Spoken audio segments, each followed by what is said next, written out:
ಚಂದ್ರಶೇಖರ ಸ್ವಾಮೀಜಿ ಪರ ಬಿಜೆಪಿ ಏನೋ ನಿಲ್ತು. ಇನ್ನು ಸ್ವಾಮೀಜಿ ವಿಚಾರದಲ್ಲಿ ಕಾಂಗ್ರೆಸ್ದು ಕಾದು ನೋಡುವ ತಂತ್ರನಾ ಅಂತ ಬಿಜೆಪಿ ಬೆಂಬಲಿಸಿದರೂ ರಾಜಕೀಯ ಪ್ರತಿಕ್ರಿಯೆ ಕೊಡದೇ ಇರೋದಕ್ಕೆ ಕಾಂಗ್ರೆಸ್ ನಿರ್ಧಾರ ಮಾಡಿದೆಯಂತೆ. ಸ್ವಾಮೀಜಿ ಹೇಳಿಕೆ ವಿವಾದವಾಗಿದೆ, ಅದರ ವಿರುದ್ಧ ದೂರು ದಾಖಲಾಗಿದೆ. ದೂರು ದಾಖಲಾದ ಕಾರಣಕ್ಕೆ ಕಾನೂನಿನ ಪ್ರಕಾರ FIR ದಾಖಲಾಗಿದೆ. ಕಾನೂನು ಪ್ರಕಾರ ಏನಾಗುತ್ತೋ ಅದಾಗಲಿ ಅಂತ ಸರ್ಕಾರ ಹೇಳ್ತಾ ಇರ್ತಕ್ಕಂಥದ್ದು. ಬಟ್ ಕೆಲವು ಪ್ರಶ್ನೆಗಳಿಗೆ ಉತ್ತರ ಕೊಡಬೇಕಾಗುತ್ತೆ. ಅಶೋಕ್ ಅವ್ರು ರೈಸ್ ಮಾಡಿದ್ದು ನಿಜ. ದೇವೇಗೌಡರ ಕುಟುಂಬನೆಲ್ಲ ನಾವು ಕೊಂಡ್ಕೊಂಡ್ಬಿಡ್ತೀವಿ ಅಂತ ಜಮೀರ್ ಹೇಳಿದ್ದು, ಕರಿಯಾ ಅಂತ ಹೇಳಿದ್ದು, ಇದರ ವಿರುದ್ಧ ಯಾವುದೂ ಕ್ರಮನೇ ಇಲ್ಲ. ಸ್ವಾಮೀಜಿಗಳ ಹೇಳಿಕೆ ಕೊಟ್ಟರು ಅಂದ ತಕ್ಷಣ ನೀವು ಕಂಪ್ಲೇಂಟ್ ತೊಗೊಂಡು FIR ಮಾಡ್ತೀರಾ ಅಂತಂದರೆ ನಿಮ್ಮದು ಇಬ್ಬಗೆಯ ನೀತಿ. ಒಬ್ರಿಗೊಂದು ಮಾಡ್ತಾ ಇದ್ದೀರಾ, ಬಹಳ ಸ್ಪಷ್ಟವಾಗುತ್ತೆ.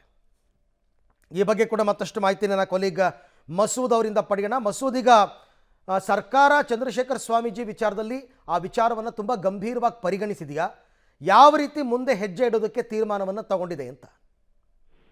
ಅರವಿಂದ್, ಸ್ವಾಮೀಜಿಗಳೇನು ಹೇಳಿಕೆ ಕೊಟ್ಟಿದ್ದಾರೆ ಸಂಬಂಧಪಟ್ಟಂತೆ ದೂರೊಂದು ದಾಖಲಾಗಿದೆ. ಹಾಗಾಗಿ ಉಪ್ಪಾರಪೇಟೆ ಪೊಲೀಸ್ ಸ್ಟೇಷನ್ ಅವರು ಈ ದೂರು ದಾಖಲು ಮಾಡಿಕೊಂಡು ಮುಂದಿನ ಕ್ರಮವನ್ನ ವಹಿಸ್ತಾ ಇದ್ದಾರೆ. ಡಿಸೆಂಬರ್ 2ಕ್ಕೆ ಖುದ್ದು ಹಾಜರಾಗಬೇಕು ಅಂತಾನೂ ಕೂಡ ನೋಟಿಸ್ ಕೊಟ್ಟಿದ್ದಾರೆ. ಇದು ಒಂದ್ ಕಡೆ. ಆದ್ರೆ ಬಿಜೆಪಿ ಇದರಲ್ಲಿ ಎಂಟ್ರಿ ಆಗಿರುವಂತದ್ದು, ಜೊತೆಗೆ ಹಿಂದುತ್ವ ಅಸ್ತ್ರ ಪ್ರಯೋಗ ಮಾಡ್ತಾ ಇರುವಂತದ್ದು, ಕಾಂಗ್ರೆಸ್ ಒಕ್ಕಲಿಗ ವಿರೋಧಿ ಅನ್ನುವಂತಹ ವಿಚಾರವನ್ನ ಬಿಜೆಪಿನವರು ಬಿಂಬಿಸ್ತಾ ಇದ್ದಾರೆ ಅನ್ನುವಂಥದ್ದು ಕಾಂಗ್ರೆಸ್ನವರ ಧೋರಣೆ. ಹಾಗಾಗಿನೇ ಈ ವಿಚಾರದಲ್ಲಿ ಒಂದು ಸ್ವಲ್ಪ ಎಚ್ಚರಿಕೆಯಿಂದ ಮಾತಾಡಿ ಅಥವಾ ಮಾತಾಡಲೇಬೇಡಿ ಅನ್ನುವಂತ ಒಂದು ಸಂದೇಶ ಕಾಂಗ್ರೆಸ್ ಹಿರಿಯ ಮುಖಂಡರಿಗೆ ಬಂದಿರುವಂತದ್ದು. ಅಂದ್ರೆ ಕೆಲವು ಸಚಿವರು ಈಗಾಗಲೇ ಸ್ವಾಮೀಜಿಗಳ ಹೇಳಿಕೆಯನ್ನ ವಿರೋಧ ಮಾಡಿದ್ದಾರೆ, ಆಕ್ಷೇಪ ವ್ಯಕ್ತಪಡಿಸಿದ್ದಾರೆ. ಆದ್ರೆ ಇದರಲ್ಲಿ ಮತ್ತಷ್ಟು ವಿವಾದ ಆಗಿ ಡ್ಯಾಮೇಜ್ ಆಗೋದು ಬೇಡ ಅನ್ನುವಂಥದ್ದು ಕಾಂಗ್ರೆಸ್ ಹಿರಿಯ ನಾಯಕರ ಲೆಕ್ಕಾಚಾರ. ಹಾಗಾಗಿ ಇದ್ರ ಬಗ್ಗೆ ಮಾತನಾಡಬೇಡಿ ಅನ್ನುವಂಥ ಸಂದೇಶ ರವಾನೆ ಆಗಿದೆ. ಒಂದ್ ರೀತಿಯಲ್ಲಿ ಅಂತರ ಕಾಯ್ದುಕೊಳ್ಳುವಂತಹ ಮನಸ್ಥಿತಿಯನ್ನ ಕಾಂಗ್ರೆಸ್ ತೋರ್ತಾ ಇದೆ. ಈಗ ಕಾನೂನಾತ್ಮಕವಾಗಿ ಏನ್ ಕ್ರಮ ಆಗುತ್ತೆ ಅದಾಗುತ್ತೆ, ಅದಕ್ಕೂ ನಮಗೂ ಸಂಬಂಧ ಇಲ್ಲ. ಯಾಕಂದ್ರೆ ಅವ್ರು ಆತರ ಮಾತನಾಡಿದರೆ ಕ್ಷಮೆ ಕೇಳಿರ್ಬೋದು, ಆದ್ರೆ ದೂರು ದಾಖಲಾಗಿದೆ, ತನಿಖೆಯಲ್ಲಿ ಏನ್ ವಿಚಾರ ಗೊತ್ತಾಗುತ್ತೆ. ಆದ್ರೆ ಅಲ್ಲಿವರೆಗೂ ಕೂಡ ನಾವೇನು ಕೂಡ ಮಾತನಾಡೋದು ಬೇಡ ಅನ್ನುವಂಥದ್ದು. ಜೊತೆಗೆ ಬಿಜೆಪಿ ಈ ವಿಚಾರವನ್ನ ಬಳಕೆ ಮಾಡ್ಕೊಳ್ಳುತ್ತೆ, ನಮ್ಮ ವಿರುದ್ಧ ಅಸ್ತ್ರವಾಗಿ ದಾಳಿ ಮಾಡುತ್ತೆ ಅನ್ನುವಂತ ಒಂದು ವಿಚಾರವನ್ನು ಕೂಡ ಕಾಂಗ್ರೆಸ್ ನಲ್ಲಿ ಆತಂಕಕ್ಕೆ ಮನೆ ಮಾಡಿಸ್ಕೊಟ್ಟಿದೆ. ಯಾಕಂದ್ರೆ ಇತ್ತೀಚಿನ ಕೆಲವು ಪ್ರಕರಣಗಳಲ್ಲಿ ಬಿಜೆಪಿ ಏನ್ ಆರೋಪ ಮಾಡುತ್ತೆ, ಒಂದ್ ರೀತಿಯಲ್ಲಿ ಸಾರ್ವಜನಿಕವಾಗಿಯೂ ಕೂಡ ಆಕ್ಷೇಪ ವ್ಯಕ್ತ ಆಗ್ತಿದೆ. ಇದರಲ್ಲೂ ಕೂಡ ಹಾಗಾಗೋದು ಬೇಡ ಅನ್ನುವಂತ ನಿಟ್ಟಿನಲ್ಲಿ ಒಂದು ಎಚ್ಚರಿಕೆ ನಡೆಯನ್ನ ಕಾಂಗ್ರೆಸ್ ನಾಯಕರು ಇಟ್ಟಂಗೆ ಕಾಣಿಸ್ತಾ ಇದೆ. Arvind, right, thank you. ತಮ್ಮೆಲ್ಲ ಮಾಹಿತಿಗೆ ಧನ್ಯವಾದ. ಸೊ ಒಟ್ಟಾರೆ ಇವಾಗ ಬಿಜೆಪಿಗೆ ಒಂದು ಅಸ್ತ್ರ ಸಿಕ್ಕಿದೆ. ಇದನ್ನು ಕಾಂಗ್ರೆಸ್ ಅವರು ಯಾವ ರೀತಿ ಟ್ಯಾಕಲ್ ಮಾಡ್ತಾರೆ? ಯಾಕೆಂದರೆ ತುಂಬ ಸೂಕ್ಷ್ಮವಾದ ವಿಚಾರ ಇದು.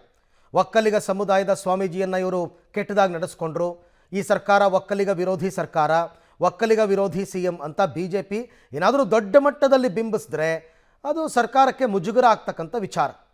ಹಾಗಾಗಿ ಗೃಹ ಇಲಾಖೆ ಏನಾದರೂ FIR ರದ್ದತಿಗೆ ಆದೇಶವನ್ನು ಕೊಡುತ್ತಾ ಅಥವಾ ಕಾನೂನು ಪ್ರಕಾರ ಏನಾಗಬೇಕು ಆಗಲಿ ಅನ್ನುತ್ತಾ?